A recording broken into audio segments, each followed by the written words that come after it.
समस्त पाहुन लोग के हमरा लोग आई धिया पुता के सम्मान करवा प्रश्न पूछवा की इच्छा हुई है, खास कर धिया पुता सब हाथ उठा कर अपने लोग जवाब देवे। धोनी के नाम के सब सुनने छे, हाथ उठा के जवाब देवे। धोनी के नाम के सब सुनने छे, बाप रे बहुत ऊंचे सुने। रांची से चले धोनी कत से चले, धोनी कत से आयल चले रांची से, और वही रांची के एक और रत्न हमरा लोकनि के बीच उपस्थित छथि। आर ओ आई हमरा लोकनि के बीच में आबि कऽ हमरा लोकनि के प्रोत्साहन केला। हम अपन संरक्षक डॉक्टर संदीप झा जी से आग्रह करबनि जे परमादरणीय राजेश प्रधान जी IPS officer north zone Bombay में अखन उपस्थित छथि, आई हमरा लोकनि के बीच एला। हुनका से आग्रह करबनि कि हुनका मंच पर लऽ कऽ अवथिन आ हमसब हुनक यथाशक्ति स्वागत करियन। परमादरणीय श्री राजेश प्रधान जी, डॉक्टर संजीव झा हमारे संरक्षक आदरणीय संजीव झा जी से आग्रह जे मंच पर पुष्पगुच्छ, चादर, पाग तो हमरा लोकनि अपन जे पारंपरिक चीज है तैसे सम्मान करबनि परमादरणीय श्री राजेश प्रधान जी के। झमटकर तबरी खपड़ी में जाबी, वहां तो तबरी बजने ने बोलो बेचारे को।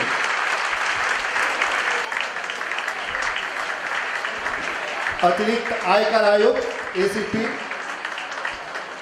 बहुत बहुत धन्यवाद सर अपने के लिए और अपने उपस्थिति हमारे सबके बहुत बेसी उत्साहित करिए।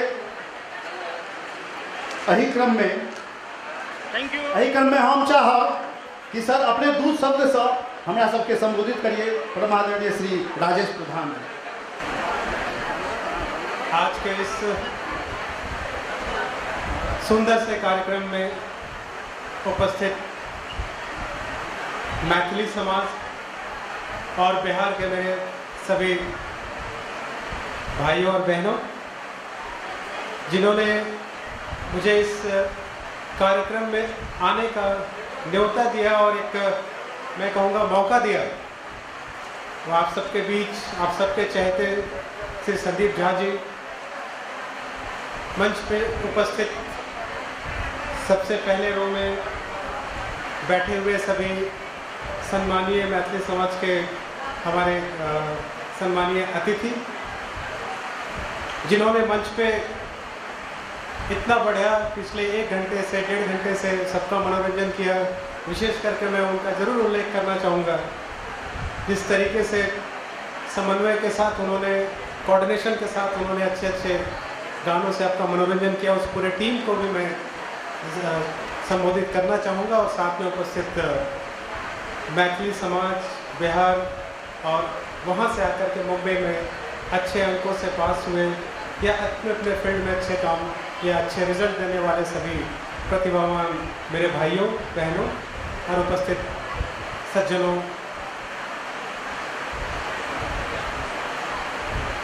संदीप जी ने मुझे फ़ोन करके पिछले सप्ताह बताया कि ऐसा एक कार्यक्रम हमने ऑर्गेनाइज़ किया है जिसमें हमारी तरफ के जो लड़के जिन्होंने अच्छी प्रतिभाएं दिखाई है, जिनमें प्रतिभाओं की कमी नहीं है, ऐसे लोगों का हमने समारोह रखा है सम्मान का। और आज मुझे उन्होंने बताया कि उनके दिवंगत मित्र के नाम पे उन्होंने ये रखा है। सबसे पहले तो उनके इस जेस्चर के लिए मैं उनको बहुत बहुत धन्यवाद देना चाहूँगा कि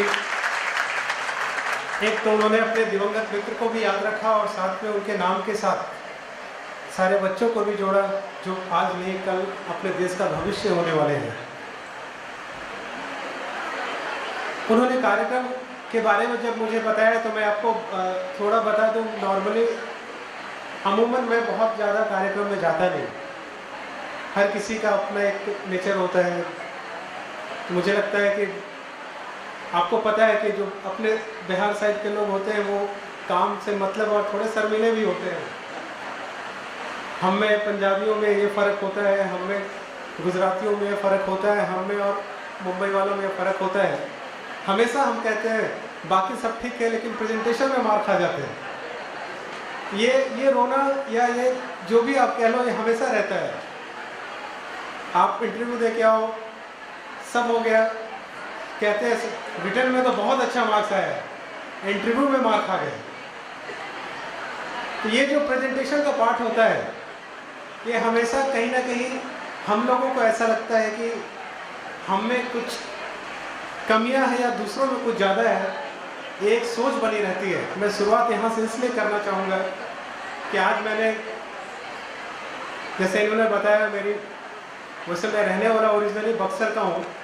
मेरे पिता रांची आ गए, फिर हम रांची में हम लोगों ने बाकी की अपनी एजुकेशन वगैरह करके फिर बनारस हिंदू यूनिवर्सिटी BHU से ग्रेजुएशन किया, फिर दिल्ली जा करके दिल्ली यूनिवर्सिटी से पढ़ाई करके फिर बाकी की चीज़ें आपको पता है ये तो बिहार के खून में होता है।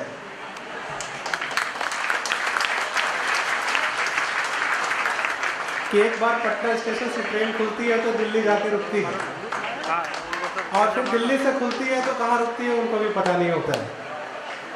तो ये इस तरीके से सफ़र करके ये बनारस हो, दिल्ली हो, आज महाराष्ट्र में हो, लेकिन मैं एक चीज़ अपने सभी भाइयों को बताना चाहता हूँ, बहनों को बताना चाहता हूँ। शायद आपको पता नहीं होगा, कोई कितना भी बोल ले लेकिन बिहार के इसका लोहा हर कोई मानता है। और जहाँ भी आप जाओ ये बात वो जरूर मानते हैं कि होते बड़े तेज हैं। अच्छा, तेज और धूर्त में फ़र्क है। कोई ये नहीं कहता है कि धूर्त है, सभी कहते हैं तेज है। और आप पूछोगे तो कहेंगे बाकी सब ठीक है, मन का सच्चा आदमी है, मन का सच्चा है, बुरा नहीं करेगा आपका। तो ये चीज़ लोगों के मन में रहती है और अपने अंदर की जो प्रतिभा हमें छुपी हुई है, विशेष करके जो बच्चे आए हुए हैं मैं उनको बताना चाहूँगा। भले ही हमारे यहाँ संसाधनों की कमी रही हो, वैसे इतिहास हमारा बहुत रिच है। अभी गाने में इन्होंने बिहार के बारे में बताया, इतिहास में कोई कमी नहीं है। जब देश या देश के बाहर के लोग चलना सीख रहे थे तब हम उनको चलाना सीख रहे थे। इतनी पुरानी अपनी संस्कृति है। आप देख लो नालंदा विश्वविद्यालय, अभी भी आप नालंदा में जाके देखो, जो खुदाई के बाद चीज़ें दिखती हैं वो आपको अच्छी यूनिवर्सिटीज़ में प्लानिंग नहीं दिखेंगी। महावीर की भूमि रही है, सम्राट अशोक की भूमि रही है, बाकी सभी दिनकर हो, वाल्मीकि हो, सबकी भूमि रही है। जब दुनिया चलना भी नहीं सीखा था तब हम लोगों को चलाना सीखते थे। परिस्थितियाँ कुछ बदलती गई, संसाधनों की कमी हो गई, कारण जो भी रहा हो, लेकिन जो प्रतिभा है वो तो कहीं ना कहीं छुपी ही रहती है, वो ख़त्म नहीं होती है। इसको हम लोगों ने जगा करके रखा है। मैं आपको बताना चाहूँगा, ये जो मन में एक भ्रांति है कि प्रेजेंटेशन में हमारे लोग कम होते हैं। प्रेजेंटेशन केवल कपड़ों से नहीं होता, प्रेजेंटेशन केवल लुक से नहीं होता, हेयर कट से नहीं होता। पर्सनालिटी के 32 एस्पेक्ट होते हैं। हमारे एक बड़े ही, मैं ये नहीं कहूँगा कि बदसूरत थे, लेकिन वो खुद कहते थे कि पर्सनालिटी के 32 एस्पेक्ट होते हैं, जिसमें एक लुक होता है, बाकी 31 और होते हैं। अगर एक लुक अगर मुझे भगवान ने नहीं दिया तो बाकी 31 तो डेवलप करने का मेरे पास कैपेसिटी है, मैं कर सकता हूँ। तो मैं उस बाकी के 31 को डेवलप करूँगा और उसको डेवलप करके उस हिसाब से मैं आगे जाऊँगा। और वो हमारे बनारस हिंदू यूनिवर्सिटी में बॉटनी के हेड ऑफ द डिपार्टमेंट हुआ करते थे। तो कुछ कुछ बातें जब लोगों से सुन के हम आगे बढ़ते हैं, हमारा प्रॉब्लम क्या है, हम पहले से कॉन्फिडेंस लूज कर जाते हैं। बिहारियों का सबसे बड़ा प्रॉब्लम है, रेस के पहले रेस हार जाते हैं और फिर आधा रेस जब दौड़ जाते हैं तो लगता है अरे यार मैं ये तो सब मेरे से पीछे है, मैं शुरू से जोर लगाता तो और आगे चला जाता है। ये जो सोच है, ये सोच बदलने की ज़रूरत है, क्योंकि हमें कहीं ना कहीं लगता है कि हम थोड़े कम पढ़ रहे हैं। ऐसा कहीं नहीं है। आज आप पिछले 20-30 सालों का इतिहास निकाल के देखिए, चाहे वो सिविल सर्विसेज में हो या फिर IITs में हो या फिर मेडिकल में हो या फिर MBAs में हो, IIMs में हो, अगर एवरेज आप निकाल के देखोगे सारे स्टेट्स के पार्टिसिपेशन का, तो आपको सभी स्टेट से ज़्यादा पार्टिसिपेशन अपने बिहार और झारखंड का मिला के रहता है। इसका एक सबसे बड़ा कारण ये है कि हमारे यहाँ हमने अपने संस्कारों को भी जिंदा रखा है, और ये संस्कार जो हमारे जिंदा है, इसके कारण हमें अंदर से ये लगता है कि नहीं, अगर हमें इतनी चीज़ें मिली हैं, हमारे माता पिता ने या घर वालों ने हमारे लिए इतना किया है, तो मेरी भी एक जवाबदारी जिम्मेदारी बनती है कि हम भी कुछ करके दिखाएं। वरना हमारे यहाँ क्या है, अगर आप देखो, आप मुंबई में रहते हो, मैं भी मुंबई में रहता हूँ, आप बिहार से आए हो, मैं भी वहीं से आया हूँ। अगर आप खुले दिमाग से कंपेयर करोगे तो आप कंपेयर नहीं कर सकते। जिस फर्क जो कहते हैं मैथमेटिक्स में एरिथमेटिक प्रोग्रेशन है, ज्योमेट्रिक प्रोग्रेशन, उस लेवल का फ़र्क है। अगर यहाँ पे 2 + 2 4 होता है और फिर लेकिन उसके बाद 4 + 4 8 होता है और 8 + 8 16 होता है। हमारे यहाँ अभी भी 2 + 2 4, 4 + 2 6, 6 + 2 8 होता है। इस हिसाब से आप वहाँ पे हर चीज़ों को देख लो। लेकिन ये सब रहते हुए भी आज भी मैं देखता हूँ हमारे पेरेंट्स जो भी रहे, माता पिता, आप में से कोई एक बता दो, कोई यहाँ पे टाटा बिरला के घर से नहीं आया हुआ है, कोई यहाँ पे बहुत अंबानी और अडानी नहीं है, लेकिन जिस घर से भी होगा, कभी आपने पढ़ाई के लिए, अच्छे कामों के लिए घर में बोला मुझे इस चीज़ की ज़रूरत है और आपके माता पिता ने मना किया क्या? संसाधन हो ना हो, धोती में पैबंद लगाने की ज़रूरत पड़ जाए, एक टाइम का खाना बंद करने की ज़रूरत पड़ जाए, लेकिन उनको लगता है कि मेरा बच्चा आगे जा कर के कलेक्टर बनना चाहिए, इंजीनियर बनना चाहिए, डॉक्टर बनना चाहिए, इसके लिए वो त्याग करते हैं। ये चीज़ आपको देखने को नहीं मिलेगी। आप इसी महाराष्ट्र में, मैं 15 साल से हूँ, आप नासिक वाले को बोल दो कि पूना जाओ तो कहता है इतना दूर, मैं यहीं ठीक हूँ। मैं सोलापुर में 4.25 साल SP था, वहाँ करीब 25-30 शुगर फैक्ट्रीज हैं। वहाँ एक तालुके से दूसरे तालुके जाने में लोगों को बोलता था वहाँ कहाँ जाएंगे, यहीं पे ठीक हो। घर वाले भी बोलते थे ठीक है। यहाँ से महाराष्ट्र का ऑर्डर, महाराष्ट्र से IPS में, IAS में कुछ सेलेक्ट में लोगों को मैं जानता हूँ जिन्होंने IAS IPS छोड़ करके यहीं पे डिप्टी कलेक्टर और यहीं पे DSP बनना पसंद किया, क्योंकि वो चीज़ इनर्शिया बहुत बड़ी है, हमारे में वो नहीं है। एक बार बच्चा 10th में गया, एक तो 10वीं और 12वीं का डर बचपन से डाल देते हैं घर में हमारे यहाँ। वो 10वीं और 12वीं एक ऐसी चीज़ होती है कि बचपन में लगता है ये पार किया तो नैया पार हो गई। वो अलग बात है कि बाद में समझ में आता है कि क्या है, लेकिन 10वीं और 12वीं का शुरू से ही वो प्रेशर रहता है। माँ बाप का प्रेशर, समाज, माँ बाप से ज़्यादा पड़ोसियों का प्रेशर रहता है। स्थिति ऐसी हो जाती है कि जब बच्चा 9th में पहुँचता है तो उसको लगता है कि कोई पड़ोसी घर में आया तो उसको लगता है पहला चीज़ यही पूछेगा, बेटा कैसा चल रहा है। वहाँ तक तो ठीक है, लेकिन जब रिजल्ट आता है तो रिजल्ट आने के बाद पहला सवाल यही, कितना आया? अब जिसका अच्छा आ गया वो तो ठीक है, कुछ हमारे जैसे लोग भी जिनको कुछ कम आ जाता है, उस समय सारे के सारे आसपास के लोग जिस तरीके का, मैं ये नहीं कह रहा हूँ कि प्रेशर नेगेटिव होता है, प्रेशर पॉजिटिव भी होता है। बच्चों की उस समय की मानसिकता उतनी नहीं रहती है, मैं बताना ये चाह रहा हूँ कि पूरा माहौल ऐसा है, धंधे की बात नहीं होगी, बिजनेस की बात नहीं होगी, पढ़ाई की बात होगी। बिहार के हर घर में पहली बात पढ़ाई की होती है। बच्चों पर प्रेशर ठीक है, कहीं कम कहीं ज़्यादा होता है, बट वो प्रेशर रहता है। वो प्रेशर जब बना रहता है, मैं स्ट्रांगली बिलीव करता हूँ एक एज तक, एक सर्टेन एज तक बच्चों में एक तरह का प्रेशर होना बहुत ज़रूरी है। अगर वो नहीं रहेगा तो ये जो टेक ऑफ का एज होता है वो बड़ा ही वल्नरेबल होता है। सब बच्चे बैठे हैं यहाँ पे, ये कहेंगे सब ये भी आकर के मेरे मम्मी पापा के लैंग्वेज ही बोलने लगे। लेकिन बात मम्मी पापा के लैंग्वेज की नहीं है, बात हकीकत की है। आपके मम्मी पापा आपसे गलत क्यों बोलेंगे? आपके दुश्मन तो नहीं है, आपके दुश्मन तो नहीं है, वो आपका भला ही चाहेंगे। ये जो समय होता है ना, ये बड़ा ही विचलित करने वाला समय होता है, मन को विचलित करता है, तन को विचलित करता है। और ऐसे समय में एक सही संतुलन की और पकड़ की ज़रूरत होती है। इसके लिए अभिभावक का, मित्रों का बहुत अच्छा रोल होता है। कल मैं मेरे एरिया में एक कॉलेज में एंटी ड्रग्स कैंपेन जो हम लोगों ने शुरू किया है। आजकल स्कूल के बच्चे ड्रग्स कितने आहारी हो जाते हैं, एमडी, बटन, कोकीन, हेरोइन, बहुत सारे ड्रग्स आ गए हैं, केमिकल ड्रग्स आ गए हैं। स्कूल जाने वाले बच्चे, कॉलेज जाने वाले बच्चे अनजाने में जब से घर में डांट पड़ी, बाहर आ गए, फ्रेंड ने बोला कुछ नहीं होता, एक कस ले ले, वो पहले कस से बर्बादी की शुरुआत होती है। इसके लिए कल वहाँ पे गए थे, हमने देखा वहाँ पे क्या स्थिति है। ऐसे समय में खुद को पकड़ के रखना बहुत ज़रूरी होता है। मैं विषयांतर नहीं हो रहा हूँ, आपको लगेगा विषयांतर हो रहा हूँ, जब कंक्लूड करूँगा तब आपको समझ में आएगा मैं सही मुद्दे पे बोल रहा था। इसलिए मैं कह रहा हूँ कि जब संसाधनों की कमी हमारे एरिया में है, मैं क्षेत्रवाद नहीं कर रहा हूँ, लेकिन अपने क्षेत्र के लोगों के साथ में हकीकत जो है उसकी बात कर रहा हूँ। जब संसाधनों की कमी है, ये हमें पता है, जब हमें पता है कि हमारे लिमिटेशंस क्या हैं, तो जो ऊपर वाले ने दिया है उसी को बढ़ाने की कोशिश करनी चाहिए। ऊपर वाले ने हमें ये दिया है, इसको हम जितना बढ़ा पाए,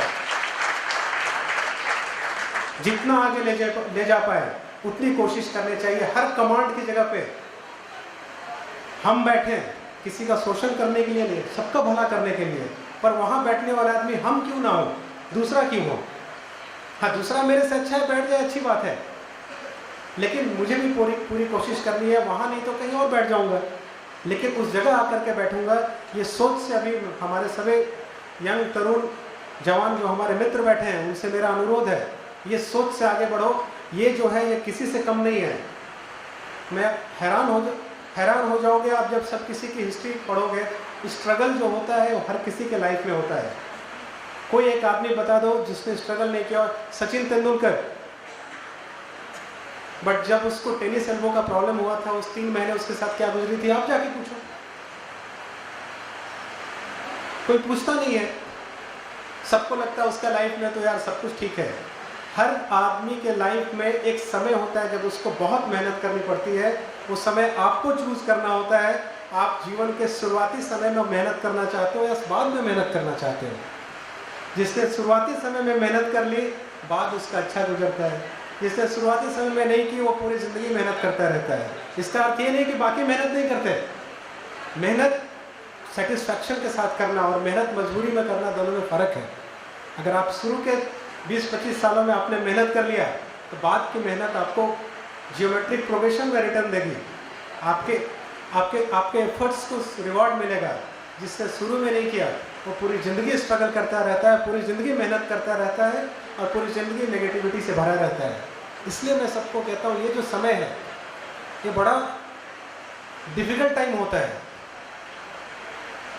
आप विश्वास करोगे, कुछ ऐसी परिस्थितियां हमारे स्कूल में हो गई कि जब 12वीं क्लास में हम पहुंचे तो हमारे स्कूल से केवल 3 लड़के पास हुए। कुछ ऐसी परिस्थितियां हो गई। अब सही कौन था, गलत कौन था, मैं उसमें नहीं जाऊंगा। 3 लड़के पास हो गए, मैं और 2 और हुए। मुझे केवल और केवल 50.2% मार्क्स आया 12th में। मैं इसलिए आपको बता रहा हूँ कि सिचुएशंस कभी भी लाइफ में आती है। मैं क्यों बोला आपको, जब पड़ोसी मार्क्स पूछते हैं तो बड़ा बुरा लगता है, क्योंकि बुरा इसलिए नहीं लगता है कि मुझे आया, बुरा इसलिए लगता है कि मेरे माता पिता को क्या लग रहा होगा जब वो पूछते होंगे। वो छुपा भी नहीं पा रहे, बता भी नहीं पा रहे। तो जब ऐसी परिस्थितियां आती हैं, किसी के साथ भी आ सकती है, मैं स्ट्रांगली बिलीव करता हूं कि इंडियन एजुकेशन सिस्टम में इवैल्यूएशन बरोबर नहीं होती है। मार्क्स कभी भी किसी की प्रतिभा का क्राइटेरिया नहीं हो सकता है। इसलिए आपके बच्चे को अगर कम मार्क्स आता है, इसका मतलब आपका बच्चा कम प्रतिभावान है, और किसी को ज़्यादा आ रहा है, इसका मतलब वो आइंस्टाइन है, ऐसा नहीं है। आइंस्टाइन व्यवहारिक नहीं था। व्यवहारिकता बहुत बड़ी चीज़ होती है, व्यवहारिकता सीखना भी बहुत बड़ी चीज़ होती है। मुझे हमेशा लगता है, मेरा बड़ा भाई अमेरिका में इंजीनियर है, पिछले 15 साल से ग्रीन कार्ड होल्डर है, पर मैं उसको हमेशा बोलता हूँ कि इंजीनियर और इंसान में फ़र्क होता है। अगर आप क्लियर मुझे बता दो आप इंजीनियर हो या इंसान हो, आप दोनों नहीं हो सकते हो। इंजीनियर मशीन होता है, उसको पढ़ाया ऐसे जाता है, सिखाया ऐसे जाता है। व्यवहारिकता अलग चीज़ होती है। एवरेज जो होते हैं पढ़ाई में, वो सबसे ज़्यादा व्यवहारिक होते हैं, उनका कॉमन सेंस सबसे ज़्यादा डेवलप होता है, और वो लाइफ में बहुत अच्छा करते हैं। इसलिए मैं एवरेज लोगों के साथ खड़ा रहता हूँ। जितने पेरेंट्स यहाँ पे 90%, 95%, आजकल बहुत जोक्स चलते हैं, जितने आजकल मार्क्स आ रहे हैं उतने तो हमें बुखार आते थे। तो ये तो 90 का चक्कर तो मेरे को भी आज तक समझ में नहीं आया कि आदमी से, लोग कहते हैं भगवान से गलती हो जाती है तो इंसान से कैसे नहीं होती है। तो ये तो मेरे को नहीं समझ में आता है। चलो 2 क्वेश्चन नहीं आया, कोई बात नहीं, कम ज़्यादा मार्क्स कभी हो सकता है, सिचुएशंस अलग हो सकती है। जब मैं यूपीएससी का एग्ज़ाम दे रहा था तो मुझे एग्ज़ाम पहले अटेम्प्ट में मेरा इंटरव्यू से मैं कुछ मार्क्स से रह गया, 6 मार्क्स से। तो मुझे एक बार वायरल फीवर हुआ था एग्ज़ाम के पहले। दूसरी बार जब मेरा सिलेक्शन हुआ था 2 बार वायरल फीवर हुआ था। मुझे वायरल फीवर मेरे लिए लकी है, लकी किसी के लिए कुछ भी हो सकता है। तो परिस्थितियाँ अलग अलग होती हैं, सिचुएशंस अलग अलग होते हैं। बस एक ही बात मैं अपने तरुण मित्रों को कहना चाहूँगा, मार्क्स पे, घर वालों पे, पड़ोसियों पे, सिचुएशंस पे, सब पे हंस करके आगे बढ़ते रहो। अपने क्षमताओं पे विश्वास रखो। अगर क्षमता है तो क्षमता कहीं ना कहीं साकार होती है। आज नहीं कल होगी, कल नहीं परसों होगी। आप बस, आपका मेहनत ईमानदारी से होनी चाहिए। ईमानदारी आपकी मेहनत में दिखनी चाहिए, और वो अगर दिखेगी तो कुछ भी हो सकता है। आप कहीं भी पहुंच सकते हो, हर जगह आप देख लो। अभी साहब ने धोनी के बारे में मेंशन किया, आप में से पता नहीं रांची बहुत लोग गए भी होंगे। लोग कहते हैं mister cool, mister cool, but जितने विषम परिस्थितियों से वो बाहर आया है उतना कोई आया क्या? जिस जगह, जिस मेकॉन नाम की संस्था में उसके फादर क्लास 4 एम्प्लॉय थे, मैं तो वहीं का हूँ, उसी जगह से निकल करके वो आज कहाँ पे है आप सबके सामने है। क्लास 4 एम्प्लॉय का लड़का जब उसने भारतीय टीम में प्रवेश किया तो उसी मेकॉन ने उसके पिता को, उसको उसी सोसाइटी में जिसमें वो वन रूम के फ्लैट में रहता था, जो धोनी के फिल्म में दिखाया है, उससे उनको F कैटेगरी के बंगलों में शिफ्ट किया। उसी कंपनी ने इतना बड़ा सम्मान उसके पिता को दिया, उसके घर वालों को दिया। क्यों? आपने कभी देखा? सारी ऐसा तो आपने फिल्म में भी देखा होगा, कितने उतार चढ़ाव आए। देवधर ट्रॉफी के लिए नॉर्थ ईस्ट जाना था, फ्लाइट मिस हो गई, बहुत सारे सिचुएशन दिखाए उसमें। बट एक ही चीज़ है, आपकी डिटर्मिनेशन, विल पावर अगर स्ट्रांग है, आती रहती है चीज़ें, जाती रहती हैं। कोई भी मनुष्य ऐसा नहीं है जिसके जीवन में हमेशा सक्सेस या हमेशा फेलियर रहता है। ये चीज़ें आती रहेंगी, जाती रहेंगी। सही समय पे सही एफर्ट लेकर के सही डिसीजन लेने वाला आदमी हमेशा आगे जाता है। वो डिसीजन जरूरी नहीं है कि आपके पेरेंट्स के हिसाब से हो। धोनी का डिसीजन भी पेरेंट्स के हिसाब से नहीं था। फिल्म में उसके पिता ने कितनी गालियां दी, तू टिकट कलेक्टर की नौकरी क्यों छोड़ रहा है? लास्ट तक उन्होंने माना नहीं, पर उसने सोचा मैं कर सकता हूं, उसने किया। इसलिए चीजें कमी नहीं है, अपॉर्चुनिटीज कमी नहीं है। बस अपने विल पावर पे भरोसा रखो, डिटर्मिनेशन पे भरोसा रखो, सही समय पे सही निर्णय लेना सीखो। और जो सबसे बड़ी बात मुझे लगता है कि मैं अपने अनुभव से कह सकता हूँ कि जिस दिन मैंने डिसाइड किया कि आज के बाद अगर मेरे साथ अच्छा नहीं होगा तो इसके लिए केवल मैं जिम्मेवार रहूँगा, कोई और जिम्मेवार नहीं होगा, परिस्थितियाँ जिम्मेवार नहीं होंगी। ये जिस दिन मैंने डिसाइड किया और मैंने बोला मैं हर ऐसी चीज़ करूँगा जो करने से लोग कहते हैं कि आपको सक्सेस मिल सकता है, और कल को अगर नहीं सक्सेस मिलेगा तो मैं ये नहीं कहूँगा कि ये करता तो हो जाता, वो करता तो हो जाता, ये होता तो हो जाता, वो होता तो हो जाता। अगर कल को नहीं होगा तो उसके लिए मैं जिम्मेदार रहूँगा। जिस दिन मैंने ये सोचा, आप यकीन मानिए, मैं कोई ऐसा नहीं है कि मैं ग्लोरीफाई कर रहा हूँ, मैं कह रहा हूँ जिस दिन मैंने ये सोचा उस दिन के बाद मुझे 2 साल के अंदर में सक्सेस मिली। सक्सेस फेलियर, फिर मैं कह रहा हूँ सक्सेस फेलियर अलग चीज़ होती है।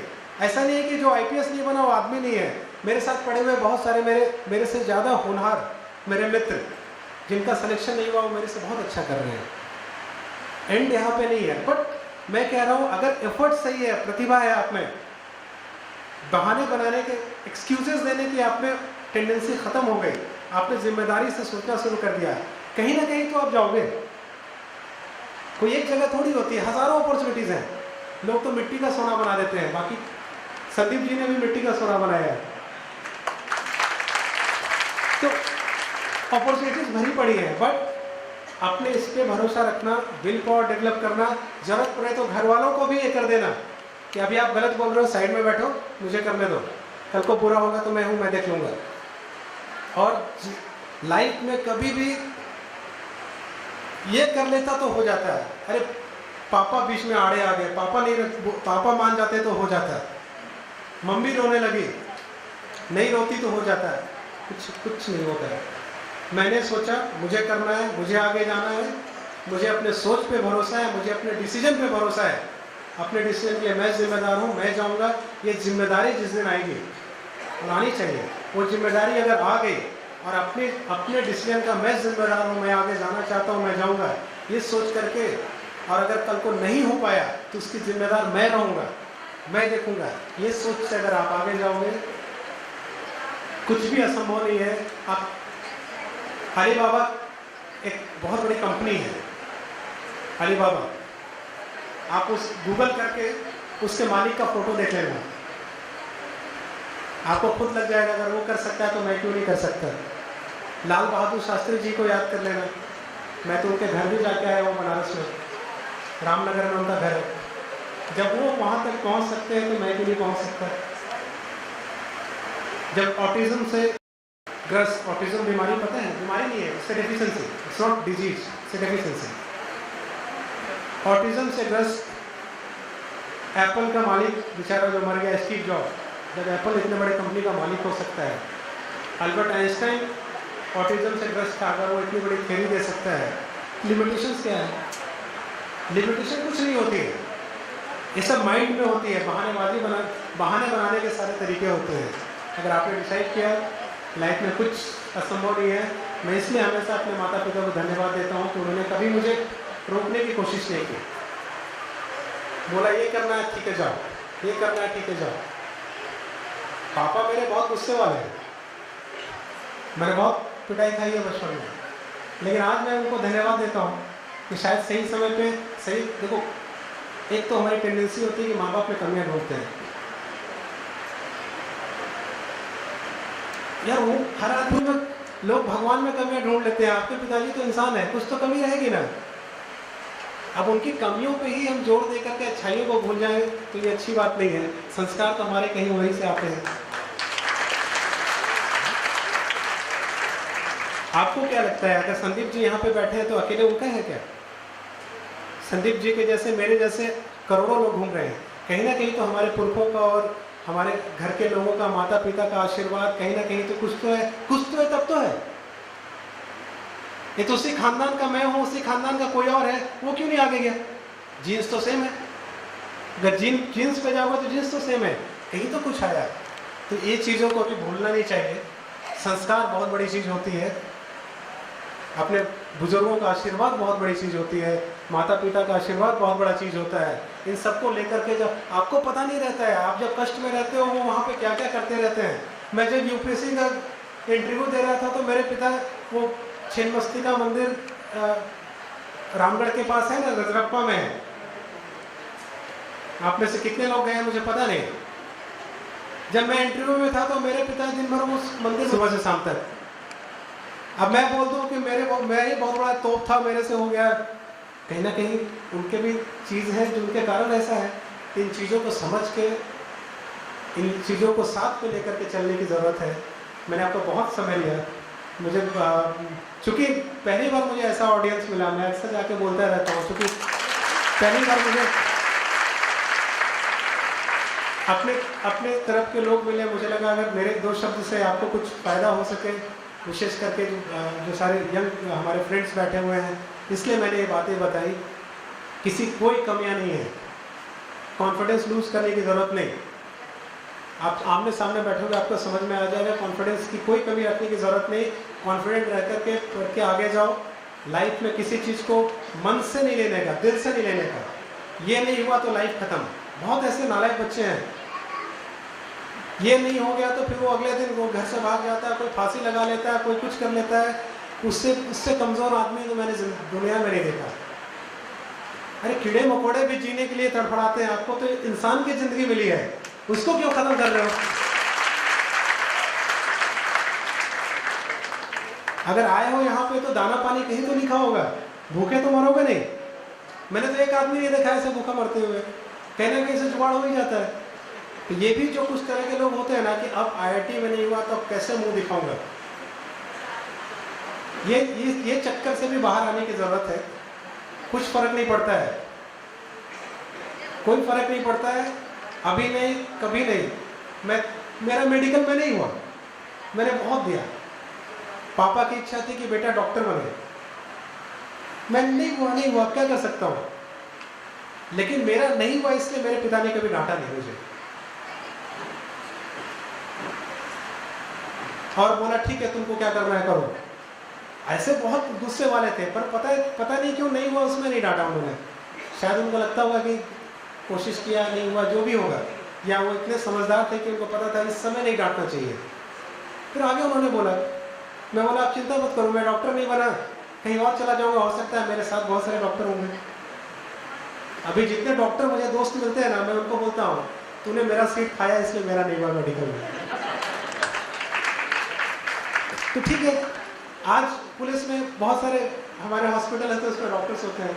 जब वो मेरे पास आते हैं तो मुझे लगता है अच्छा मैं डॉक्टर बनना चाहता, डॉक्टर मेरे पास आ रहा है, अच्छी बात है। तो लाइफ में कहीं एंड नहीं है, शुरुआत आप चलते रहो, सफ़र करते रहो।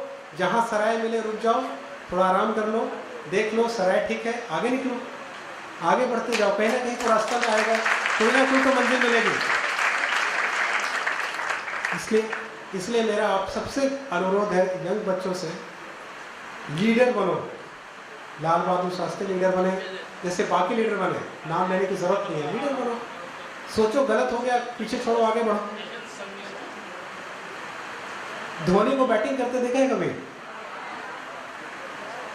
जब वो स्लो बैटिंग करता है उसको भी पता नहीं होता है कि मैं आगे खेल पाऊंगा कि नहीं अंत तक। मुझे तो लगेगा यार अभी मैं स्लो खेल जाऊं और फिर आउट हो जाऊं तो बाकी लोग तो गाली देके मुझे टीम से निकाल देंगे, साला स्लो खेल करके तूने रन रेट भी खराब कर दिया और आउट होके वापस आ गया।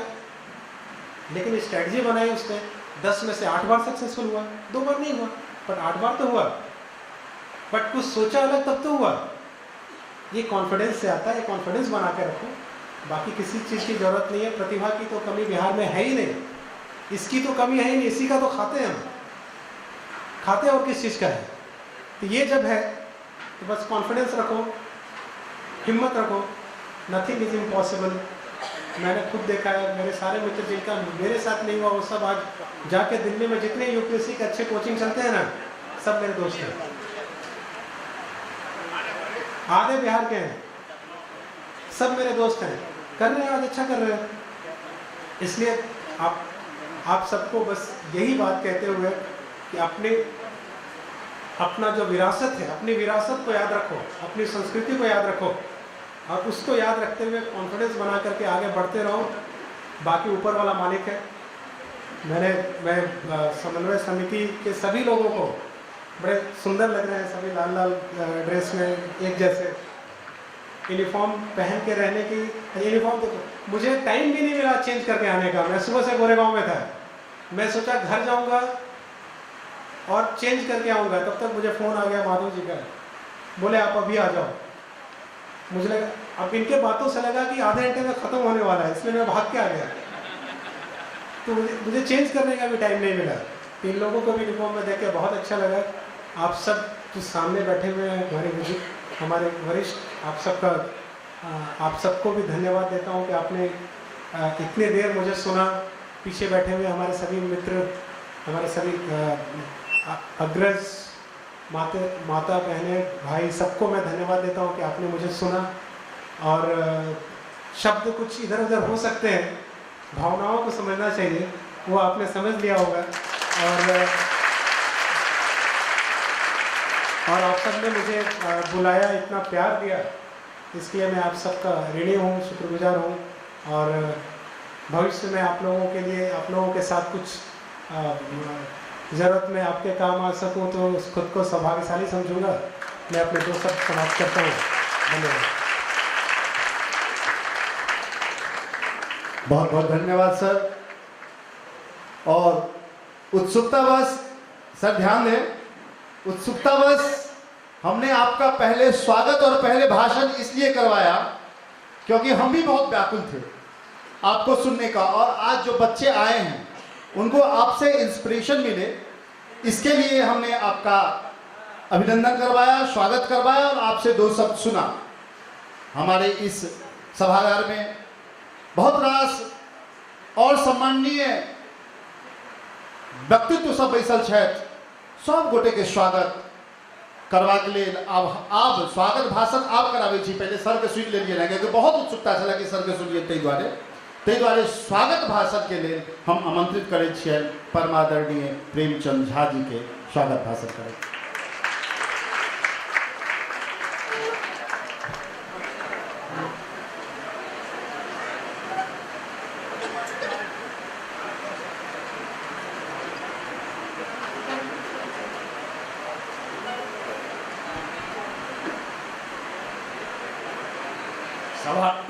सभागार में उपस्थित श्रेष्ठ जन, विशिष्ट अतिथिगण, विभिन्न संस्था पदाधिकारीगण, सम्मान समारोह में भाग लेनिहार छात्र एवं छात्रा, हुनक अभिभावक तथा मैथिल समन्वय समिति प्रतिबद्ध पदाधिकारी लोकनि, अपने समस्त महानुभाव के धीरज प्रतिभा सम्मान समारोह में सादर अभिनंदनक संग स्वागत करे हर्षक अनुभव कर रहा छी। आई पुनः मैथिल समन्वय समिति धीरज प्रतिभा सम्मान समारोही पुष्प सौ अपने समस्त महानुभाव के स्वागत करे हेतु तत्पर अछि। मैथिल समन्वय समिति अपन स्थापना अल्प अवधि में कोनो ने कोनो रचनात्मक कार्यक्रम द्वारा निरंतर सेवा पथ पर अग्रसर अछि। अपना समाज में शिक्षा के प्रति जागरूकता सर्वविदित अछि। प्रत्येक अभिभावक के इच्छा रहैत छनि जे हमर बच्चा, हमर रुचि शिक्षित भए परिवारक लेल, समाजक लेल एवं देशक लेल कीर्तिमान स्थापित करथि। मैथिल समन्वय समिति संरक्षक आदरणीय डॉक्टर संदीप झा जी स्वयं मिथिला जगत में क्रांतिकारी कार्यक बदौलत मिसाल कायम केने छथि। मैथिल समाज मिथिलाक एहि सपूतक कृतित्व और व्यक्तित्व पर गौरव अनुभव कर रहल छथि। मैथिल समन्वय समिति 23 अक्टूबर 2016 से निरंतर कार्यक्रमक माध्यमे अहाँ लोकनिक मध्य उपस्थित अछि। आजुक कार्यक्रम विशेष रूप से एहि लेल महत्वपूर्ण अछि। मैथिल छात्र एवं छात्रा के अपन प्रतिभा के माध्यमे समाजक समक्ष सम्मानित करबाक अवसर भेटैत अछि। अपना समाजक बालक एवं बालिका विलक्षण प्रतिभा संपन्न छथि। एहि बच्चा के उत्साह वर्धन हेतु सार्वजनिक सम्मान करब हमरा लोकनिक कर्तव्य बनैत अछि। जाहि सँ उत्साहित भय भविष्य में नव नव कीर्तिमान स्थापित कय सकबा में सक्षम भय सकैत। यह सब विचार कय मैथिल समन्वय समिति प्रतिभा सम्मान करबाक निर्णय लेलक जे अहाँ लोकनिक समक्ष मूर्त रूप से दृष्टिगोचर भय रहल अछि। स्वर्गीय धीरज चंद्र झा जी चर्चा करब अनिवार्य अछि।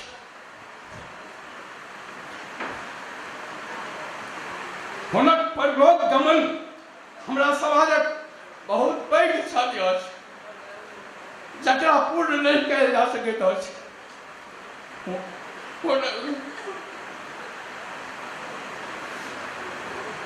हुनक पंच भौतिक शरीर पंच तत्व में विलीन भऽ चुकल अछि, लेकिन हुनक मधुर स्मृति सदैव हमरा लोकनिक हृदय में विराजमान अछि।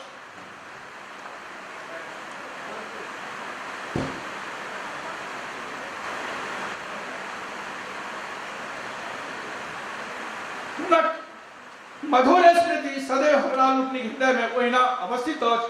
हुनका स्मरणार्थ हुनका ही नाम पर समर्पित धीरज प्रतिभा सम्मान आयोजित करबाक निर्णय लेल गेल।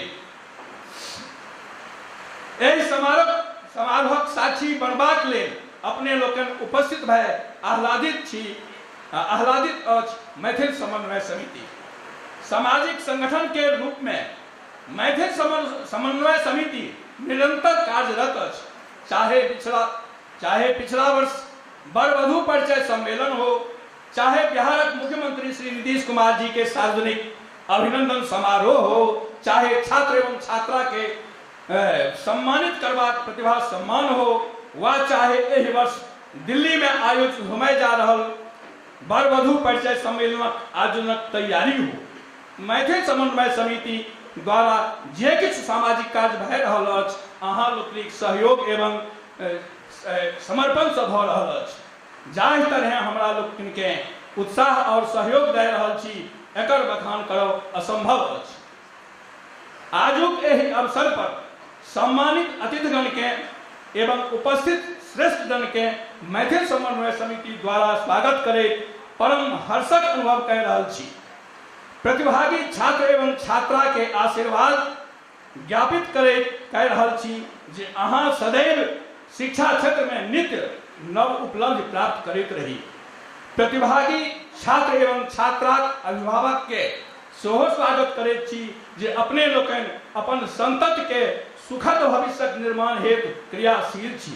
मैथिल समन्वय के पदाधिकारीगण के स्वागत कर रहल छी जे एहि महानगरी व्यस्तता उपरांतो जाम जी से कार्यक्रम सफलता के लिए समर्पित भय योगदान दैत आबि रहल छी।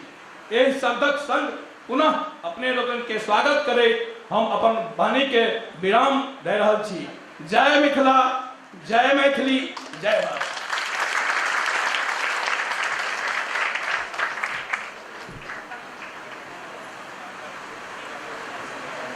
बहुत बहुत धन्यवाद परमादरणीय श्री प्रेमचंद्र झा जी। आजुक एहि सभा में उपस्थित जतेक धिया पुता आयल छी हुनका सँ निहोरा करब कि अपने लोग तैयार रही। आजुक कार्यक्रमक आयोजन अपने लोकनि लेल भेल छै और ई सत्र हमरा लोकनि शुरू करऽ जा रहल छी। ताहि सँ पूर्व किछु विशिष्ट अतिथि लोकनि हमरा लोकनि के बीच में उपस्थित छथि। हम आग्रह करबनि श्री धनंजय जी से कि सरोज कुमार झा के मंच पर लोग अबथिन और उनकर सम्मान करथिन। श्री जयमाधव झा जी, श्री सरोज कुमार झा जी कस्टम सुपरिटेंडेंट अपने मंच पर आबी और उनकर सम्मान करथिन श्री जयमाधव झा जी।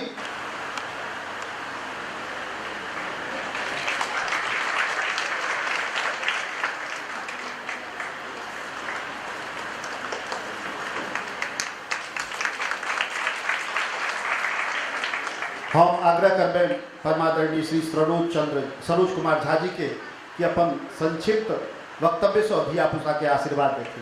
श्री सरोज कुमार झा। सम्माननीय श्रेष्ठ अतिथिगण और तमाम मैथिल वृंद, हम अपना आपके अत्यधिक सौभाग्यशाली बुझि रहल छी जे एतेक साधारण रहितो आइ एहि मंच पर कि एहि तरहक सम्मान देल जा रहल अछि। हम एहि सम्मानके भाव अपन जे तरुण जन छथि, जे विद्यार्थी अयला हँ, हम मतलब हमारी भावना अछि जे आइ जहिना ई सम्मान आइ ई एतेक मैथिल समाज जे एतेक विकसित बौद्धिक रूप से, सांस्कृतिक रूप से अतेक उत्कृष्ट मैथिल समाज, साधारण, अति साधारण या उत्कृष्ट कोनो भी तरह के भूमिका से आबे वाला आदमी के सम्मानित कर रहल छथि, ई हमर एकटा बहुत पैघ सांस्कृतिक धरोहर अछि। खासकर एहि मंच पर जे ई जे कार्यक्रम भऽ रहल अछि, तऽ हम काफ़ी मिश्रित भाव से ठाढ़ छी। क्या तो स्वर्गीय श्री धीरज झा जी, हम आ धीरज झा जी सेम बैच के मैट्रिकुलेट छी, ये अलग बात है। वो दरभंगा से छला, हम बोकारो स्टील सिटी से छलौं। हमरा दुनू को परिचय एठाम आबि के भेल।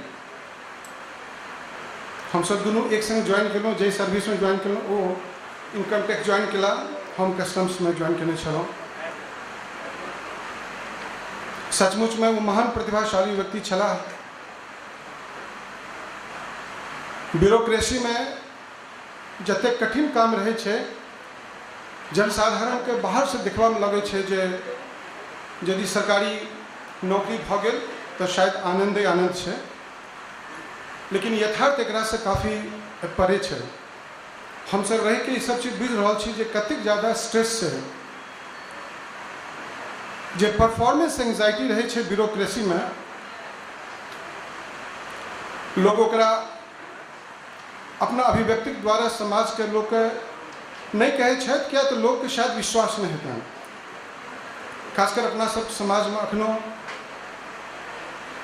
सरकारी पद, सरकारी नौकरी के प्रति जे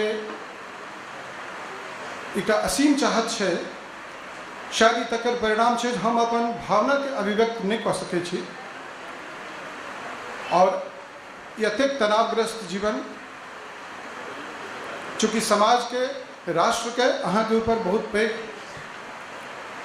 आशा छे, आ ओकर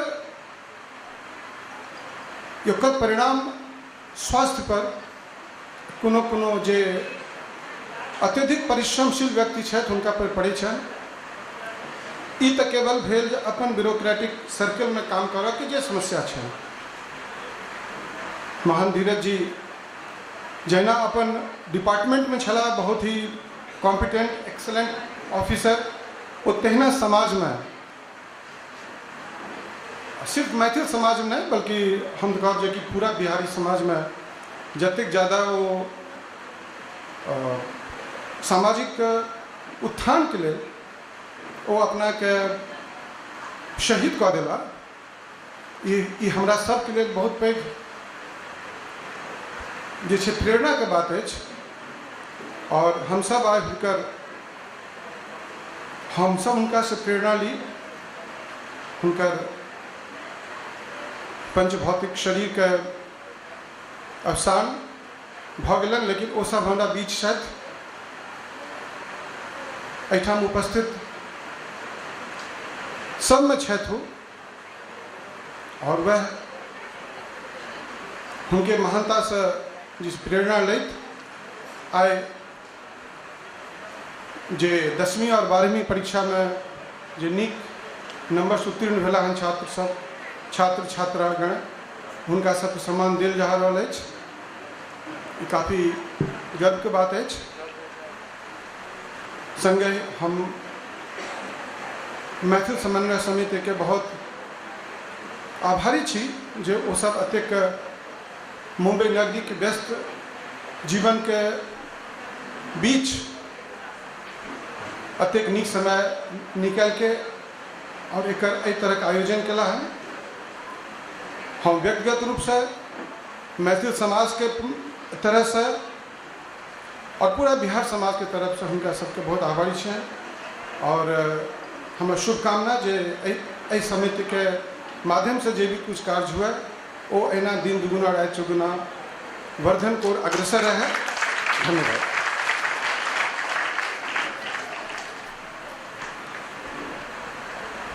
बहुत बहुत धन्यवाद सर। अपने लोग अतः उपस्थित भाव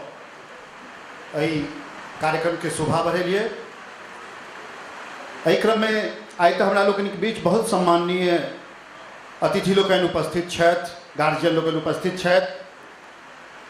हम एहि क्रम में दूटा आर अतिथि के स्वागत करबें।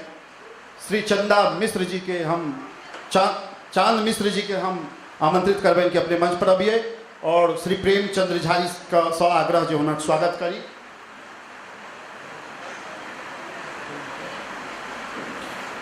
और इंद्रकांत झा जी पवई IIT के environment director doctor Indrakant Jha ji से आग्रह जी अपने मंच पर अबिए।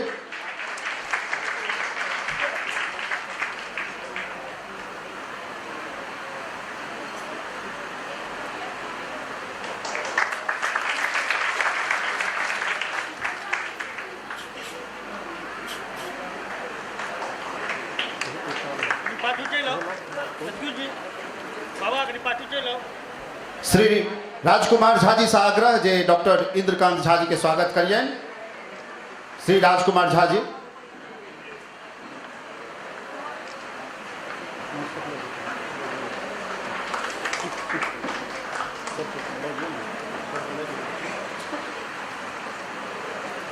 डॉक्टर इंद्रकांत झा जी के स्वागत राजकुमार झा जी करथिन।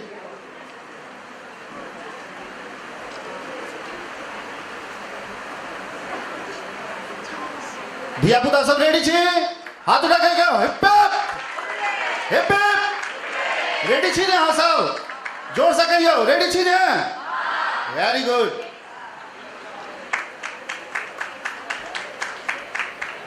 आ यही सबके दिन छे।